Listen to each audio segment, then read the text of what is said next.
Hello, everyone. Um,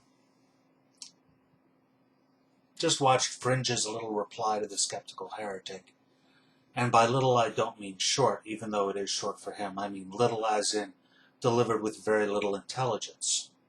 Um, only a couple of things to say here because only a couple of things rise above the level of whinging.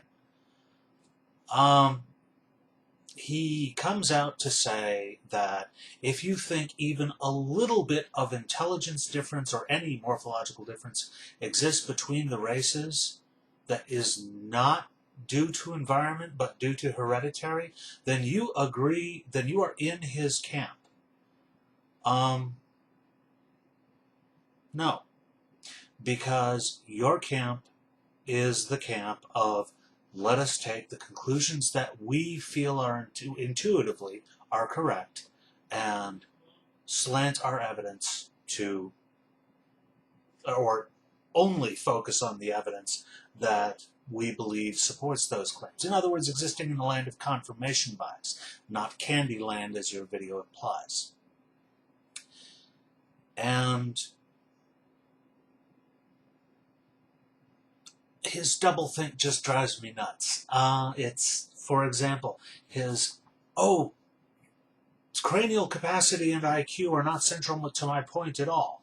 You know, I don't need to talk about it all. But since you mentioned that Lynn did this incredible study where he controlled for all these variables, and Lynn threw up a lot of smoke and mirrors that he felt were necessary to underscore his point that he was trying to make, that northern climes, colder climes, meant more intelligence, and hand wave away the counterexamples.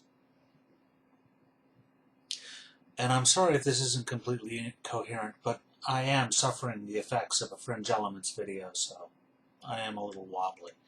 You know, that much stupid is a little difficult to take this late in the evening. But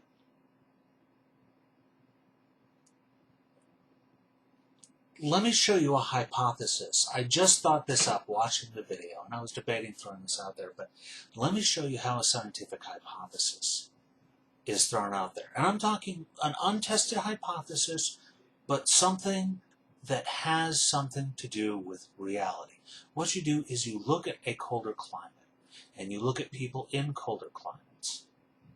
And if you see, let us say that there are people with larger heads in colder climates, on average, as opposed to warmer climates. Let's just take that as a given for this little exercise. Well, what would select for that? It's actually pretty simple.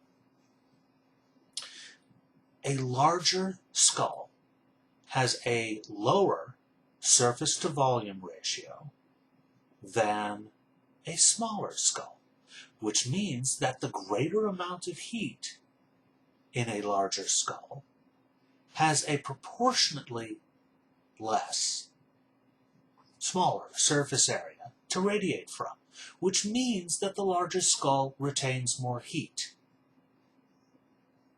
It's more difficult for someone with a larger skull to freeze to death or to have their brain affected by the cold.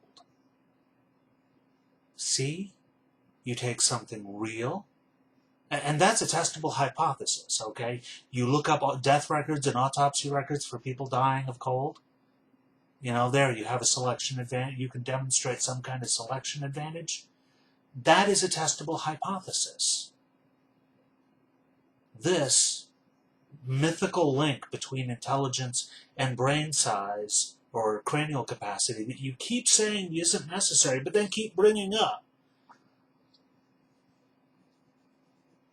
And the only reason I'm bringing up is not because I think it's central to your argument, because I would be ashamed if it was central to my argument.